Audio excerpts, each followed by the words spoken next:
Okay, सो बच्चों आज हम पढ़ेंगे काउंटर करंट मैकेनिज्म। नीट के लिए इम्पोर्टेंट है और बहुत ही मज़ेदार कॉन्सेप्चुअल चीज़ है। ठीक है, इस पे बहुत सारे क्वेश्चन आते हैं और तुम इजीली इसको सॉल्व कर सकते हो। ठीक है, तुमको थोड़ा सा इसके बारे में, इसका जो नॉर्मल स्ट्रक्चर है या फिर किस चीज़ का एक्सचेंज हो रहा है, इस पर थोड़ा फोकस करना पड़ेगा। ठीक है, तो फिर तुम क्वेश्चन सॉल्व कर सकते हो। Excretory product and there elimination का ये चैप्टर है, उसका ये टॉपिक है, मेन टॉपिक है। ठीक है, इस पे ही सारे मैकेनिज्म, ये क्वेश्चन बहुत बार आता है। ठीक है, अब देखो काउंटर करंट मैकेनिज्म में ये इसका मेन फंक्शन क्या है। तो इसका फंक्शन है मेड्यूला के अंदर ऑस्मोलारिटी जो है उसको मेंटेन रखना। मेड्यूला के अंदर जो फ्लूइड है उसको कॉन्सेंट्रेटेड रखने का काम जो है वो कौन करेगा? थ्रू काउंटर करंट मैकेनिज्म ये प्रोसेस जो है वो होती है। और इसी रीज़न की वजह से यूरिन जो है वो कैसा होगा? कॉन्सेंट्रेटेड होगा। इसी रीज़न से यूरिन जो है वो क्या होगा? कॉन्सेंट्रेटेड होगा। ठीक है, चलो पहले हम देखते हैं कि भाई लोकेशन क्या है ना। ये पूरी प्रोसेस किडनी के अंदर कहाँ होगी वो हमको देखना है। तो ये कहाँ पे होगी? तो हमने पढ़ा था कि जो भी मेन स्ट्रक्चर है किडनी के अंदर, स्ट्रक्चरल एंड फंक्शनल यूनिट हम किसको बोलते हैं? नेफ्रॉन को बोलते हैं। तो यहाँ पे नेफ्रॉन जो है वो दो टाइप के होते हैं। हम यहाँ पे क्लियरली देख सकते हैं कि लूप ऑफ हेनले के अंदर तुमको डिफरेंस दिखेगा। यहाँ पे मैंने दो नेफ्रॉन ऐड किए हैं और दोनों के बीच में कुछ स्ट्रक्चरली डिफरेंस है इन लूप ऑफ हेनले। तो क्लियरली आप देख सकते हो कि एक के अंदर लूप ऑफ हेनले जो है वो ज़्यादा एक्सटेंड हुआ है मेडुला के अंदर और एक के अंदर कम हुआ है। तो जो ज़्यादा एक्सटेंड होगा उसको क्या बोलेंगे हम? Juxta medullary nephron. क्या बोलेंगे हम? Juxta medullary nephron. और जो कम एक्सटेंड होगा उसको क्या बोलेंगे हम? Cortical nephron. तो यहाँ पे जो दो नेफ्रॉन है उसमें हमको length of loop of Henle in medulla, उसके हिसाब से हमने दो डिफ्रेंशिएट किए नेफ्रॉन। ठीक है, परसेंटेज देखे तो सबसे ज़्यादा किडनी के अंदर कौन सा नेफ्रॉन प्रेजेंट होगा? कौन सा होगा? Cortical nephron. और सबसे कम कौन सा होगा? Juxta medullary nephron. भले ही कम हो बट काउंटर करंट मैकेनिज्म की प्रोसेस कौन करेगा? जक्स्टा मेडुलरी नेफ्रॉन ही करेगा। यहाँ तक याद रहेगा। ठीक है, अब दूसरी चीज़ अपने दिमाग में एकदम फिट कर लो, है ना, कि जक्स्टा मेडुलरी नेफ्रॉन जो है और जक्स्टा ग्लोमेरुलर एपरेटस जो है ये दोनों अलग चीज़ें हैं। जक्स्टा मेडुलरी नेफ्रॉन जो है वो एक नेफ्रॉन का टाइप है एंड जक्स्टा ग्लोमेरुलर एपरेटस जो है वो दो टाइप के सेल से बनता है जो रेनिन रिलीज करेगा। ठीक है, तो ये चीज़ पे ज़्यादा फोकस करना। ठीक है, वो रेगुलेशन के अंदर आएगा और ये काउंटर करंट मैकेनिज्म के अंदर आएगा। दोनों को मिक्स मत करना। वो है जक्स्टा ग्लोमेरुलर एपरेटस और ये है जक्स्टा मेडुलरी नेफ्रॉन। ठीक है, चलो रेगुलेशन के अंदर जब भी ये टॉपिक आएगा तो मैं एक्सप्लेन कर दूंगी कि जक्स्टा ग्लोमेरुलर एपरेटस जो है उसका क्या फंक्शन है। ठीक है, नॉर्मली मैं बात करूँ तो वो क्या करेगा कि रेनिन रिलीज़ करेगा और रेनिन रिलीज़ करेगा। रेनिन जो है वो एंजियोटेंसिनोजन टू एंजियोटेंसिन 1 to 2 में कन्वर्ट करेगा और वो 2 जो है वो क्या है? पावरफुल वासोकॉन्स्ट्रिक्टर है। तो वो ब्लड प्रेशर इंक्रीज़ करने में, जीएफआर इंक्रीज़ करने में हेल्प करेगा। इन शॉर्ट, एकदम शॉर्ट में बताऊं तो जक्स्टा ग्लोमेरुलर एपरेटस जो है वो जीएफआर इंक्रीज़ करेगा, ब्लड प्रेशर इंक्रीज़ करेगा। जक्स्टा मेडुलरी नेफ्रॉन जो है वो काउंटर करंट मैकेनिज्म में काम करेगा। एकदम क्लियरली अपने दिमाग में फिट कर लेना ये। ठीक है, चलो यहाँ पे लिख दिया है काउंटर करंट मैकेनिज्म कौन हेल्प करेगा? Juxta medullary nephron. ठीक है, आगे देखते हैं। पहले हम पढ़े कि भाई ऑस्मोलारिटी है क्या। बहुत सारी जगह पे दिखा है ना, मिली ऑस्मोल, ऑस्मोल, है ना। तो ये है क्या?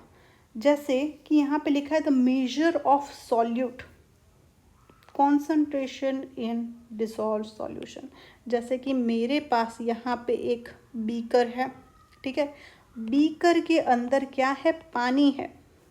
बीकर के अंदर क्या है? पानी है और पानी के अंदर मैंने NaCl डाला है। ठीक है, तो पानी के अंदर जो NaCl का कॉन्सेंट्रेशन है उसको क्या बोलेंगे हम? ऑस्मोलारिटी। समझ में आया? पानी के अंदर NaCl का जो कॉन्सेंट्रेशन है उसको जो मेज़र करेंगे वो किस में करेंगे? ऑस्मोलारिटी में करेंगे। यहाँ तक समझ में आया? ओके, अब दूसरी चीज़ क्या लिखी है यहाँ पे, यूनिट याद रखनी है। तो यूनिट क्या है ऑस्मोलारिटी की, तो ऑस्मोल पर लीटर या मिली ऑस्मोल पर लीटर, ये एक यूनिट हमको दे दी गई है, ठीक है। तो ये याद रखना है। दूसरा, ऑस्मोलारिटी कब इंक्रीज हो सकती है, कब डिक्रीज हो सकती है, ठीक है। तो फर्स्ट हम देखें तो यहाँ पे ये जो एक बीकर है उसके अंदर NaCl इतने हैं, ठीक है। एक दूसरा बीकर मैं ड्रॉ कर रही हूँ, ठीक है। ये बीकर के अंदर हम देखें तो सॉल्यूशन का अमाउंट सेम है, दोनों के अंदर सॉल्यूशन का अमाउंट सेम है, बट यहाँ पे सॉल्यूट जो है वो कम है। ये है B, ये है A। तो हम A में देख सकते हैं कि सॉल्यूट कॉन्सेंट्रेशन कैसा है, ज़्यादा है, यहाँ पे क्या है, कम है। तो इफ़ सॉल्यूट कॉन्सेंट्रेशन ज़्यादा है तो ऑस्मोलारिटी कैसी होगी, ज़्यादा होगी। इफ़ सॉल्यूट कॉन्सेंट्रेशन ज़्यादा है तो ऑस्मोलारिटी कैसी होगी, ऑस्मोलारिटी कैसी होगी, इंक्रीज होगी। इफ़ सॉल्यूट कॉन्सेंट्रेशन डिक्रीज तो ऑस्मोलारिटी क्या हो जाएगी, डिक्रीज हो जाएगी। कंडीशन ये है कि अपना सॉल्वेंट कॉन्सेंट्रेशन या सॉल्यूशन का जो भी अमाउंट है वो क्या रहना चाहिए, सेम रहना चाहिए, कांस्टेंट रहना चाहिए। यहाँ तक समझ में आया? ओके तो यहाँ पे दो जगह की ऑस्मोलारिटी हमको दे के रखी है, एक है कॉटेक्स जिसकी 300 ml मिली ऑस्मोल पर लीटर है, और दूसरा मेड्यूला की कितनी दे के रखी है, 1200 से 1400 जितनी दे के रखी है, ठीक है। क्वेश्चन आए कि कॉटेक्स की ऑस्मोलारिटी ज़्यादा है या मेड्यूला की, तो आंसर क्या आएगा, मेड्यूला की ज़्यादा है। यहाँ तक समझ में आया? ओके चलो आगे देखते हैं। ये सब समझे इससे पहले हमको ये एकदम क्लियरली पता होना चाहिए कि भाई कॉर्टेक्स के अंदर नेफ्रॉन के कितने पार्ट आएंगे और मेड्यूला के अंदर कितने आएंगे। तो कॉर्टेक्स में हम देख सकते हैं कि देखो ये ग्लोमेरुलस कैप्सूल हो गया, ये PCT हो गया, ये DCT हो गया, ये कलेक्टिंग डक्ट हो गया, ये सब जो है वो किस में आएगा, कॉर्टेक्स में आएगा। जबकि मेड्यूला के अंदर तुम देखो ये यू शेप का कुछ ऐसा स्ट्रक्चर दिखेगा, है ना। तो loop of Henle and Vasa रेक्टा plus collecting duct दोनों किस में आएंगे, तीनों किस में आएंगे, मेड्यूला के अंदर आएंगे। अब बच्चों देखो यहाँ पे एक चीज़ याद रखना, कलेक्टिंग डक्ट कॉर्टेक्स में भी आएगा, मेड्यूला में भी आएगा। यहाँ तक याद रहा? तो क्वेश्चन आए कि ऑस्मोलारिटी किस में ज़्यादा होगी, और ये ऑप्शन दिए और ये ऑप्शन दिए है ना, तो क्या आंसर क्या आएगा, ये आएगा, ठीक है। ऑप्शन में तुमको कुछ भी दे के रखा हो, जैसे कि क्वेश्चन आए कि भाई ऑस्मोलारिटी जो है वो कौन से नेफ्रॉन के पार्ट में ज़्यादा होगी, तो लिखा होगा PCT, DCT, glomerulus capsule, loop of Henle, तो आंसर क्या आएगा, लूप ऑफ हेनले। यहाँ तक समझ में आया? ओके अब आगे हम देखें तो ये स्ट्रक्चर ध्यान से देखो, ठीक है। ये स्ट्रक्चर के अंदर जो भी मैंने लेबलिंग की है वो अच्छे से देखना। फर्स्ट मैं बात करूँगी यहाँ पे ये जो वाइट स्ट्रक्चर ड्रॉ करके रखा है उसकी, ये वाइट स्ट्रक्चर जो ड्रॉ करके रखा है उसकी बात करूँगी मैं, वो है लूप ऑफ हेनले, ठीक है। ये है PCT, ये है DCT, ये कॉर्टेक्स का पोर्शन है। ये जो ब्लू लाइन मैंने ड्रॉ की है इसके ऊपर का जो पोर्शन होगा दैट इज़ कॉर्टेक्स, और नीचे का होगा दैट इज़ मेड्यूला, ठीक है। तो यहाँ पे ये जो लूप ऑफ हेनले है उसके दो लिम्स हमको देखने को मिलेंगे। ये जो नीचे जा रहा है उसको क्या बोलेंगे हम, डिसेंडिंग लूप ऑफ हेनले, और ये ऊपर जा रहा है तो उसको क्या बोलेंगे हम, असेंडिंग लूप ऑफ हेनले। मतलब कि यहाँ पे जो फ्लूइड सर्कुलेट हो रहा है वो इस डायरेक्शन के अंदर होगा। यहाँ तक क्लियर? दूसरा, मेड्यूला का जो फ्लूइड वासा रेक्टा का जो फ्लूइड है वो इस डायरेक्शन में जा रहा है। यहाँ पे हम क्लियरली देख पा रहे हैं कि एक फ्लूइड जो है जो डिसेंड अपने लूप ऑफ हेनले के अंदर जा रहा है, और दूसरा है वासा रेक्टा। ये दोनों की जो फ्लूइड की मूवमेंट है, जो फ्लो हो रहा है वो अपोजिट डायरेक्शन में हो रहा है, एक्सचेंज होगा इन दोनों के बीच में, उसी को तो बोलेंगे काउंटर करंट मैकेनिज्म, ठीक है। देखो यहाँ पे ये इस डायरेक्शन में जाएगा, ठीक है। तो ये पोर्शन क्या हो गया इसके लिए, डिसेंडिंग लिम्ब ऑफ वासा रेक्टा, और ये क्या हो गया, असेंडिंग लिम्ब ऑफ वासा रेक्टा, ठीक है। दूसरी एक चीज़ याद रखो, ये डिसेंडिंग लूप ऑफ हेनले जो है वो वाटर को बाहर जाने देगा, वो वाटर के लिए परमिएबल है, ठीक है। और असेंडिंग लूप ऑफ हेनले जो है वो NaCl को जाने देगा। यहाँ तक बात समझ में आई?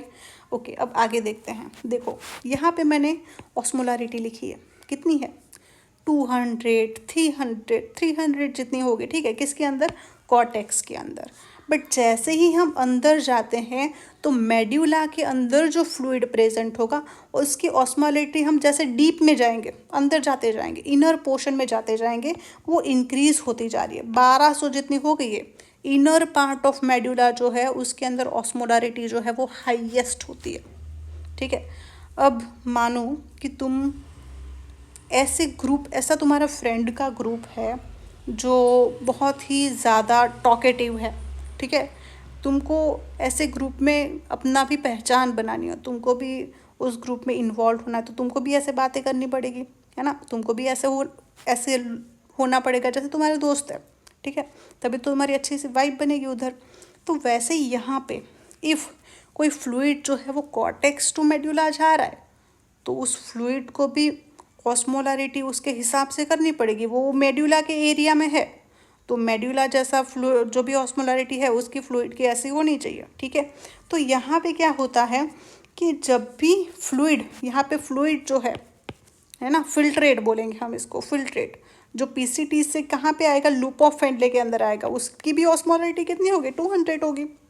उसको क्या करनी पड़ेगी, ऑस्मोलारिटी बढ़ानी पड़ेगी, है ना।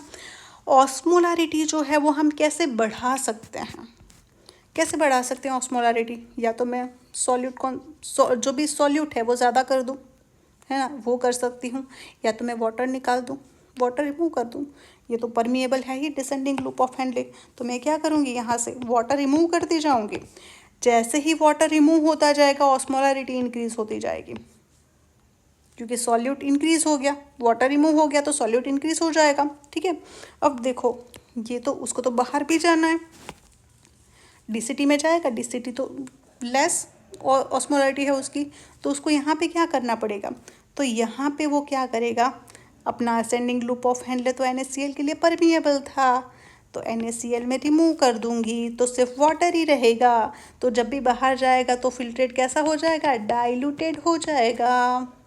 समझ में आया? ओके, अब देखो आगे, बहुत ही इंटरेस्टिंग स्टोरी है। अब देखो, ये इस डायरेक्शन में मूव हो रहा है, दैट मीन्स कि बाहर से जो कॉर्टेक्स से अंदर से जो अपना फ्लूइड आया होगा, है ना, जो ब्लड आया होगा वो कैसा होगा, तो डाइल्यूटेड होगा, नीचे जा रहा है, मेड्यूला के अंदर जा रहा है, उसको क्या करना पड़ेगा, ऑस्मोलारिटी इंक्रीज करनी पड़ेगी। कैसे करेंगे इंक्रीज, तो इसने जो NaCl रिमूव किया वो वासा रेक्टा ने क्या कर लिया, एब्जॉर्ब कर लिया। जैसे ही एब्जॉर्ब कर लिया, यहाँ पे सॉल्यूट कॉन्सेंट्रेशन कैसा हो गया, ज़्यादा हो गया। सॉल्यूट कॉन्सेंट्रेशन ज़्यादा होना मतलब कि ऑस्मोलारिटी बढ़ जाना। ऑस्मोलारिटी यहाँ पे देखो 300, 400, 800 हो गई ना। अब देखो, अब इसको भी बाहर जाना है ना, वासा रेक्टा का पोर्शन जो है वो भी बाहर जाएगा और कॉर्टेक्स के अंदर जाएगा, तो अगेन ऑस्मोलारिटी डिक्रीज करनी पड़ेगी। तो यहाँ से ऑलरेडी जो ये वाटर जो है वो रिमूव हुआ था, जो मेड्यूला के अंदर प्रेजेंट है, कौन एब्जॉर्ब कर लेगा, ascending limb of vasa रेक्टा, plus ये NaCl भी रिमूव करेगा यहाँ से, प्लस ये NaCl भी रिमूव करेगा, NaCl भी रिमूव करेगा, ये NaCl भी रिमूव करेगा, ठीक है। तो यहाँ पे अगेन फ्लूइड कैसा हो जाएगा, डाइल्यूटेड हो जाएगा। बहुत ही सिंपल है, मतलब कि यहाँ पे बहुत सारा NaCl जो है वो कहाँ आ गया है, मेड्यूला के अंदर। दैट मीन्स कि मेड्यूला की ऑस्मोलारिटी जो है वो क्या हो गई है, इंक्रीज हो गई है, मेंटेन हो गया इतना, ठीक है। अब देखो, ये जो फ्लूइड जा रहा है किसके अंदर, DCT से कलेक्टिंग डक्ट के अंदर। अब कलेक्टिंग डक्ट के अंदर हम क्या होता है वो देखते हैं, ठीक है।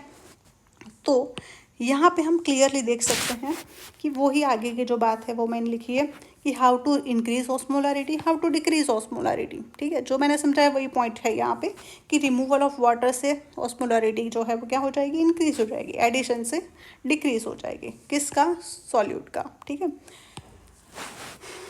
Okay sorry, addition of solute से इंक्रीज होगी। हाउ टू डिक्रीज ऑस्मोलारिटी, तो addition of water and removal of NaCl, ठीक है, एकदम सिंपल सी चीज़ें हैं। In medulla NaCl enter from ascending limb of vasa recta to, medulla के अंदर एंटर हो जाएगा, ठीक है। अब DCT जो है उसके अंदर लोएस्ट ऑस्मोलारिटी 200 जितनी रहती है, ठीक है। Now filtrate will enter into the DCT to collecting duct. अब कलेक्टिंग डक्ट जो है उसके अंदर फिल्ट्रेट जो है यूरिन जो है वो कैसा होगा, डाइल्यूटेड होगा, उसको तो कॉन्सेंट्रेटेड करना है। तो कलेक्टिंग डक्ट तुम यहाँ पे देखो, कलेक्टिंग डक्ट जो है वो तुम यहाँ पे देखो, यहाँ ये फिल्ट्रेट जो है वो इस डायरेक्शन के अंदर जाएगा।